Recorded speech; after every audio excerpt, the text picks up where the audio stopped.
Hello, this is Aaron, and welcome back to the podcast. A while back, someone asked me a question. They said, Aaron, everybody talks about homesteading and it's rural, off the grid people. And I'm not into that. Is there any way to be a homesteader in an urban environment or a suburban environment? And so I did a podcast on that where I talked about creating urban productive households. And, my advice was things like iron your own shirts. You don't have to outsource everything. Basically, you can do things yourself. But that was a little bit weak beer. And so I'm happy to revisit that topic today with someone who knows much more about it, and that is Eric Brende. Eric is the author of the book Better Off: Flipping the Switch on Technology. You can find him at thehappyhouseholder.com, and he is an honest to goodness urban householder who's going to talk a lot about this. So Eric, thank you very much for joining us. My pleasure. You live in a city today, St. Louis, but you actually do have experience with the rural homesteading, householding environment as well. I believe your book was actually about a year you spent living with the Amish. How did you come to live with the Amish? Well, that's a good question. I was a graduate student at MIT at the time, and I was obsessed with the question, could life be better with less technology? To be honest, I went to MIT partly in order to infiltrate the institute so that I could do my part to overthrow what I think is becoming an increasingly top-heavy technological establishment. And I thought it would be a wonderful experiment to go live with the Amish and see what my findings would be. So I did. I spent a year and a half with them, and indeed I found the particular group that I lived with made such intelligent choices that in spite of having far less labor-saving technology and time-saving technology than the rest of us, they actually had more leisure time than we do. Anyway, it was a great experience, and the quality of life, the richness of experience in each moment was so much richer, thicker, you might say, fuller than the type of threadbare experience we often have in a technological society where so much of life is lived online, or you're sitting in a car, or you're sitting in a cubicle, or in a classroom. Yeah, so the book that I listed, Better Off, that's the story of your time with the Amish, right? Yes. Okay. Well, I saw online that it's in the reprint edition. It looks like it's been printed numerous times. So this is obviously a book that sold well and people are interested in. Yeah, it's gone through at least 24 printings. Wow, that's amazing. Well, congratulations on that. How did you end up making the switch to urban? Well, it happened by degrees because I, like most people, originally thought that to really do it right, to live in nature and to live a simpler life, you kind of have to be out in the country. But little by little, I realized that there are some huge disadvantages. And yeah, it helped that we were living with the Amish. But as a beginner, the Amish do have a wonderful community. It's very vibrant, and there's a lot going on, and you can participate, if you're lucky, with a group that's open enough to that. But as a beginner, I found myself having to take trips to town often. If you were missing one little component for a larger project, everything would grind to a halt. And it was very inconvenient to make that trip. And I thought, wouldn't it be nice if I could live, maybe in a small town and have, on the edge of town, and that I could walk to the hardware store instead of going 10 miles. So after living with the Amish, we moved to a small town that was actually a fairly intact small town. There was no Walmart there, still a vibrant downtown. You could walk to downtown. And that experience was wonderful for a few years. I had small children at the time, and it was a great place to live with small children. But I could see that we were going to outgrow small town life. Small towns can only take you so far, and if you haven't been born into a small town, they say it takes about 3 generations to feel part of the community. And there's an old expression, God made the country, man made the city, the devil made the small town. And I think that expression comes from the fact that there's a lot of gossip in small town. So this small town was not too far from St. Louis, Missouri. Over time, we became aware of all of the wonderful amenities that St. Louis offered. St. Louis is also affordable. There are a lot of areas with marginal housing stock that need to be rehabbed, and you can get these houses very inexpensively. And yet St. Louis has the kinds of amenities that otherwise you'd only find in a major eastern city like Boston or New York, a great symphony orchestra, amazing parks, fabulous architecture, amazing food scene, 20 microbreweries. So we felt the pull of St. Louis, and then one day I think it was time when my book came out, I had a little cash coming in, so we decided to make the move. And it turned out to be a wonderful thing for all of us. How do you operate a homestead or a household, as you describe it, in the city? What does that look like? Well, somebody walking by on the street would not know the difference. I guess the key definition is that your work environment and your living environment are the same thing. And little by little over time, you also adapt the house to become more self-sufficient. So you're less dependent on, for example, natural gas to pipe in. And you are able to live on a smaller budget. Because if you're working for yourself, unless you work online for some big company, and I don't, I make soap and sell it at the local farmer's market, you're not going to have as much money. And so you're going to find ways to lower your budget. The other thing that has been really key for us in the city has been, well, the great thing about the city, of course, is the density. The richness of amenities and vital functions that are all in close proximity that you can take part of. And this allows you to walk or bike to most of the locations you want to go to throughout the day. And so you can get rid of a car, which is what we did. We don't have a car. I raised my 3 children without a car, but also without internet, because if you have so much going on so near you, you don't really need to do online interactions. You can do them face to face because there's so much going on around us. And we also didn't have a smartphone or a television. So we traded a life of a lot of technology. When we lived in the small town, we found we had to have a car because there wasn't enough in the small town for us to be able to get by on. We had to take trips elsewhere. But in the city, we could dispense with a car and most of the other technologies that people now think they can't live without. So at once you get a richer life, but also a much more affordable life.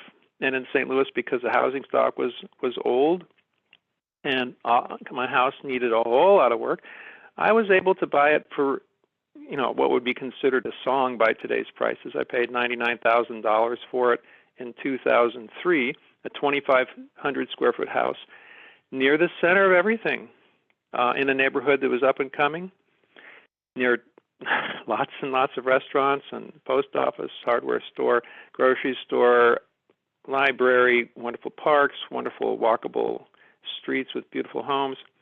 I mean, you really have it all. Even a very nice school nearby for gifted students, and all 3 of my kids end up getting into it. That was also within walking distance. So, I mean, it was like a one-stop shop. And so you can get by on a shoestring and yet live the life almost of a king by comparison with what most other people are doing. There are a few things that you said in there that I may want to dig into separately. One is about the economic productivity that you have in your home. The second is about the keeping a lean cost profile. And the third is about your lack of technology or the way you've approached technology. I want to hone in maybe on those in order. We'll see how it goes. But the first one is around economic productivity. You mentioned a soap business, but when we think of trying to have a household that's productive, you're right that we have essentially two ways to think about that. One is the internet remote worker, such as essentially myself, although I actually have an office that I'm working out of right now where I'm recording this. But also agriculture is the other one. In the rural areas, it's let's, have subsistence farming, or let's grow our own food and all of that stuff, raise our own chickens. But you've found other ways to make money that might not be so obvious. So how did you tell people what you do to make money and how they can think about economic productivity in a home-based business or a household outside of those traditional two ways I just listed? Well, first of all, think of a household as a diverse economic unit. You're not restricted to doing one specialty. I don't identify myself with any single one of the things I do. I'm a writer. I have made money from that. I'm a soap maker. I've also operated a pedicab at Cardinals baseball games, which is surprisingly lucrative. And I've also made money as a musician, but no one of these things sums up my personality, and I don't want it to. I think my life is bigger than the sum of its parts, and that's one of the wonderful things about householding, is you can do it all. My wife in the past has worked remotely a little bit as an accountant, so we supplemented our income that way as well. So you can do anything you want under the sun to make money, and all under the roof, all under the umbrella of the household. That must, though, be in tandem with, the biggest secret to making money is not spending it in the first place. Benjamin Franklin was right. A penny saved is a penny earned. And this is where I think a lot of people who identify homesteading with the country may go wrong. It's actually a lot more expensive to live in the country if you're relying on an automobile to get back and forth. You're going to be spending 15 to 25 or more percent of your income and maybe time just driving and maintaining and paying for the car, and also in the process depriving yourself of very healthy physical exercise that you would get if you were using your legs instead. So I think that rather than thinking of homesteading as subsistence agriculture, which you can only do in the country, I think of it more as shedding the tentacles of the big industries that have kept us entangled so that they can extract wealth from us. And at the top of my list, I call them the Big Ten, short for the big tentacles. Big auto, of course. We spend 1 to 2 hours a day in a car, and that's not just driving to work, that's taking our kids, chauffeuring them around everywhere, shopping, what have you. That's what most people do, and it's worse if you live in the country because everything is so far away. Then big bank, because we buy an expensive house that we can't afford, so we take out these loans, and the interest used over the lifetime of a loan may double the price of a house. Then we have big medicine. If we're sitting in a car all day long, our health is going downhill, or if we're sitting in a cubicle and not getting physical exercise. So we are relying on extremely expensive medicine, medical costs, and insurance that drain away our income. Big education, that's another thing. We send our kids to schools and we end up spending so much money, and the racket there, higher education, is very discriminatory in its pricing. So they adjust the price to whatever your income level is. So whatever you make, they're going to take. So why make all that money just to hand it over to them? That's another thing. And then further down on the list, technology uses a lot, of course. It costs a lot to have a smartphone and run that. And big box stores, driving to them, that's expensive, and buying all that merchandise. Ironically, the cheapest thing in modern life is food, and that's because of big agriculture. But that's the one thing that people who concentrate on rural life as the answer and raising their own food don't really get to benefit from, because they're going to grow it themselves. But meanwhile, they're spending all their money on all these other things that are eating them alive. So I kind of inverted that pyramid, and we buy most of our food from the grocery store, and that frees us up to throw off the shackles of the really big tentacles that are entangling us today. So you, it sounds like, would urge people or advocate that people who want to start living this kind of lifestyle to first think about what they can get rid of, how to live leaner, detach themselves from some of these costly artifacts of industrial society, and start disentangling themselves from it on the expense side more than the production side to start. Yeah, I think that's 80% of the secret of it right there. If you can avoid these cost sucks that are just sucking the life energy and the money and the time and the labor out of us. Yeah. Right now, we are recording this using Zoom, which conveniently has a dial-in option because you don't have a smartphone. And so I guess you have some sort of a flip phone that you use. And when we email, I think that you answer your email at the library, if I'm not mistaken. That's true. Actually, it's not entirely true that I don't have a smartphone. I have a smartphone that I was forced to get because it's the only way I could process credit card transactions at my booth at the farmer's market. But I just leave it there at the farmer's market in the main office when I'm not there. I don't bring it home because I'm on a really low monthly plan. It's only $14 a month, and I want to keep it that way. I tried bringing it home for a while and using it in place of the flip phone, and I just, little by little, I started using it more, and then it was starting to take over my life. I thought, wait, no, I'm not going to do this. So I leave it at the market. I also recently found out that the flip phone has dropped the plan that I was on of 10 cents a minute, prepaid minutes. So I'm thinking of going to another phone plan, which I haven't figured out yet, but a friend told me that the Mennonites have some kind of a flip phone thing that is designed for people who want to use it minimally. So I'm going to look into that. Yeah. And I lived in very big urban areas most of my adult life. I also grew up in the country where we used to get in our car to drive to the end of our driveway to get the mail. So I'm very aware that being in the country entails a lot of driving. But when I lived in Chicago, there was periods of time I didn't own a car. When I lived in New York City, I didn't own a car. I believe that a monthly subway pass, unlimited rides, was $129, which when you think about all the costs of living in the city, transportation is one where you save money, as long as you're not taking a lot of cabs everywhere. Well, interestingly and paradoxically, New York City, the average New York City resident leaves 1/3 the environmental footprint of the average American in general. So the city we think of as maybe the most technological is actually the most ecological. Right. Now, we moved to Indianapolis in 2019, and we do live in an urban neighborhood where I'm able to walk to almost everything that we need here, but did end up getting a car. We're a one-car family, so we're not a zero-car family, but the urban has allowed us to be a one-car family, particularly since I don't commute to an office in a car.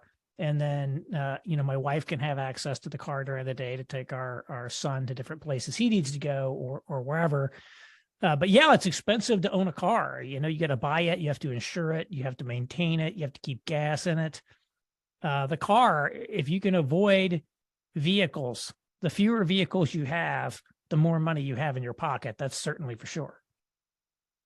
Right. And the more limber your legs and the better your heart will pump, because you're going to be putting that time into walking or biking instead, and you'll feel better and be healthier. Yes. Now, we talked about this earlier, but you don't have to feel obligated to answer this publicly if it's putting you on the spot. Can you give people a feel of like what the annual income range is that you're targeting to live on? This is totally public information because I published it in a Wall Street op-ed piece that made quite a splash. The Wall Street Journal actually gave me the entire top half of the op-ed page in an article on Labor Day weekend of 2018. They titled it, "How to Beat the High Cost of Working." And they have a very nice illustration of me. It doesn't look like me at all, though. It looks like an Amish man driving a pedicab that carries all of his home businesses while people in shackles are heading back to the office as they walk by him looking glum, and he's all cheerful. And that kind of sums it up.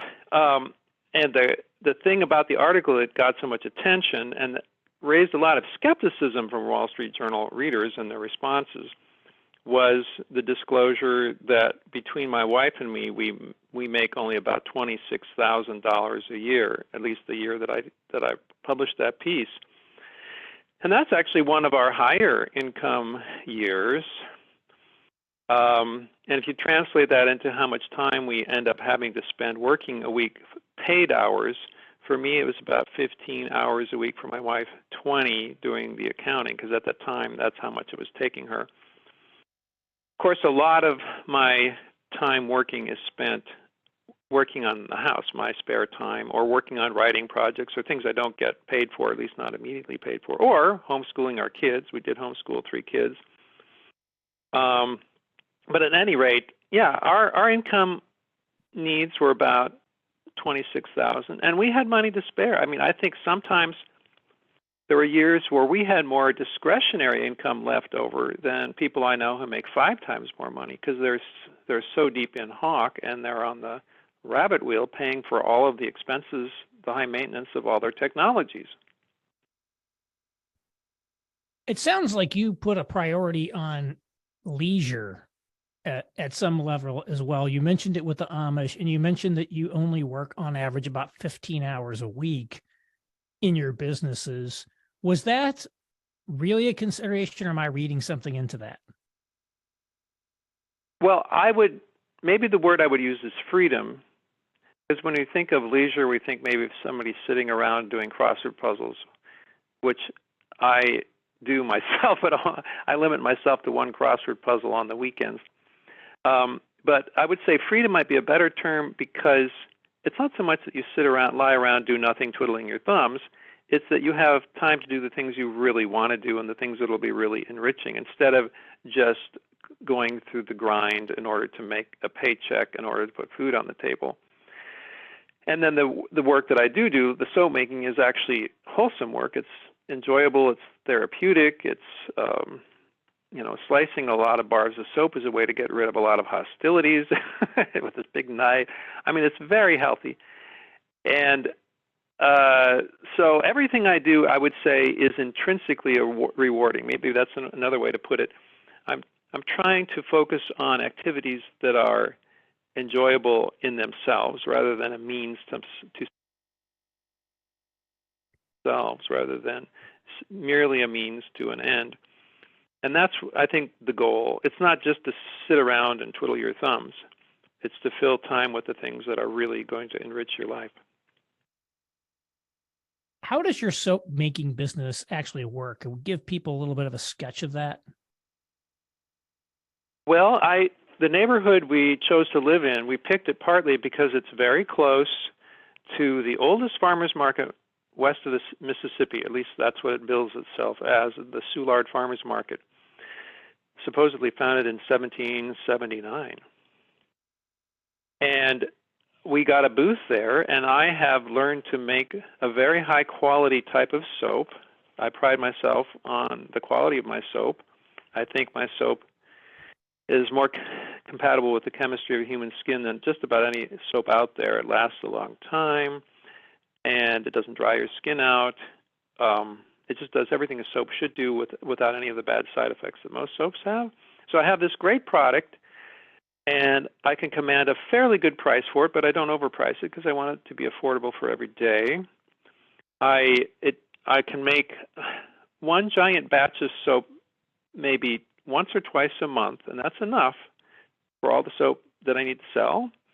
So I'm making between 400 and 600 bars a month, and I haul them to the market in my Pebble Mobile. I'll have to tell you a little bit about that. That's my alternative to a car. It's a car bicycle hybrid with an electric assist motor. Bring it to the market, set up my booth every Saturday, and then I get to sell my soap, which is actually another enjoyable thing because I've built up a clientele over the years, and I get a nice conversations, face-to-face conversations with the very people who are buying my own product. And the other nice thing about it is that by limiting the market day to just one day a week, that's only one day that I have to sit there and peddle products. The rest of the time I can be at home, which is why I wouldn't have wanted to have a turnkey shop where I'm having to man the building and pay the rent all week long. So this farmers market setup has worked out extremely well for me. It minimizes, again, the costs. The rent is fairly nominal, and maximizes the profits. I don't know exactly where your house is, but it kind of sounds like you're in a neighborhood that today might be described as gentrified. And I think you said 2003 or something like that when you bought the house. It was super cheap. It used to be not that long ago that you could buy a house in an urban area in the Midwest for next to nothing. You would always hear about people being able to buy a house for $100 or $1,000 in a Detroit or a Cleveland. Here in Indianapolis, in the neighborhood I'm in, back in, say, 2008 even, you could buy a house in this neighborhood for $25,000. And as you say, it wouldn't be in great shape, but you could literally buy a house when walking distance to the center of town for $25,000. Well, that's not true today. Real estate has gone through the roof everywhere in urban America, and even any semi-desirable neighborhood. Where I'm at now, you're going to spend hundreds of thousands of dollars to buy a house. I'm curious, do you think that it's still possible to do what you did today in light of today's real estate prices? I think that even in some of the more expensive cities, you're going to find marginal areas. My area was considered marginal 20 years ago in St. Louis, but there's still a lot of areas now. I mean, yes, my neighborhood has gone up in value. It's probably doubled in value, or 2.5 times maybe from what it was then. But you don't have to go that far where you can find neighborhoods that are on the fringe of the desirable areas, and those prices are a whole lot cheaper. And in time, if the trends hold up, they'll become just as desirable. And I think that's not true only in St. Louis. I think that even in really ultra expensive markets, you will find neighborhoods, maybe not every place, but I've talked to a friend who lives in New York City, which is one of the most expensive markets. But if you go to the outer reaches of Brooklyn, you may still be able to find good deals, and you can take the subway all the way into Manhattan. New York is not for me. I like St. Louis better, but if you're in a position where you want to be near family, I wouldn't put it past that you could find some good deals if you look around and do your research. So I wouldn't write that off. All right. So you think it's still possible, particularly if you're willing to fix up a house yourself? Yeah. That is, I think, one of the premises of how I live. Unless you're independently wealthy, you can just afford to buy a house. But if you don't have a whole lot of money, in St. Louis, they are giving away houses for $1. There are lots of sections of St. Louis where I wouldn't want to live in those particular sections because if you're only paying $1, there's a reason for that. I would probably choose a neighborhood where you're paying more like $100,000 or $50 to $100 or $1,000, because then you're at least living in a habitable house in a neighborhood that's semi-acceptable or getting to be more and more acceptable. Yeah. It sounds like for you, there's like an overall mindset that you brought to this, which is, this identity of householder that you've referred to yourself as that. You're really sort of creating an identity and thinking about the world in a completely different way than other people. Is that one of the things that you just, is there some trick to that really helps you start thinking about, hey, do I really need this expensive internet plan? Hey, do I really need this car? Hey, could I start this business over here? What's the mindset that you brought that really helped you architect this entire life, which is thought out in a lot of detail and involves a lot of different components? Yeah, I think the secret is to go back to the root of the meaning of the word economics. The word literally means household management. It comes from the Greek root word oikonomia, which you break it down, oiko for oikos, meaning household, and the other part, the onomia, and the onomia means management. What we call the modern economy, quote unquote, I would call a flagrant case of something very diseconomical, because it scatters everything that a well-run household concentrates. And in my own household, I have what you might call a mini economy, the entire economy writ small, and I can get everything, I have everything within arm's reach that everybody else has to drive kingdom come to get, or has to browse over the internet to get. I just have it all. It's all right there. Having it all at home is a title for a book idea I've had from time to time. So yeah, I think I'm just getting back to restoring. In addition to restoring my house, at the same time, I'm restoring the real meaning of the word economics. The last question I have is for somebody reading this who's working for the man, who's maybe got the mortgage or they're paying rent on an apartment, they've got the cars, they're completely bought into the modern system, they know they want to get out, something like this sounds attractive to them. What are the first initial steps they can do to start getting on the path to something different? Well, I would start out with the low-hanging foot. The low-hanging foot is your own foot, which you can swing back and forth. And if you do that over time, repeatedly, it's called walking or pedaling. So I would start out with the low-hanging foot and see if you can bike commute to work. When I was in Boston temporarily earning money to pay off our farm in Kentucky when we were living with the Amish, I commuted 8 miles each way to a taxi cab.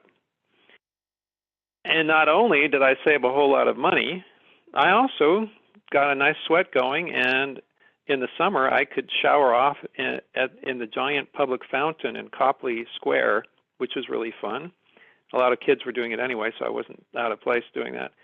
But see if you can find some innovative way, or some route, I should say, some clever route to get to work where you don't have to take the major streets and actually enjoy going to work for a change. Get a workout.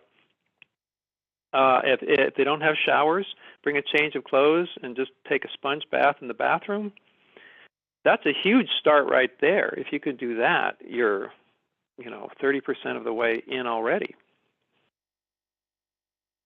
Well, thanks. That's a good suggestion, bike to work or walk to work. So Eric Brende, thank you very much. Again, his book is Better Off, Flipping the Switch on Technology. You can find him at thehappyhouseholder.com. I will put links to those as well as to his wonderful Wall Street Journal op-ed in the show notes. Check him out. Eric, thank you for joining me. You're most welcome. Thanks for having me.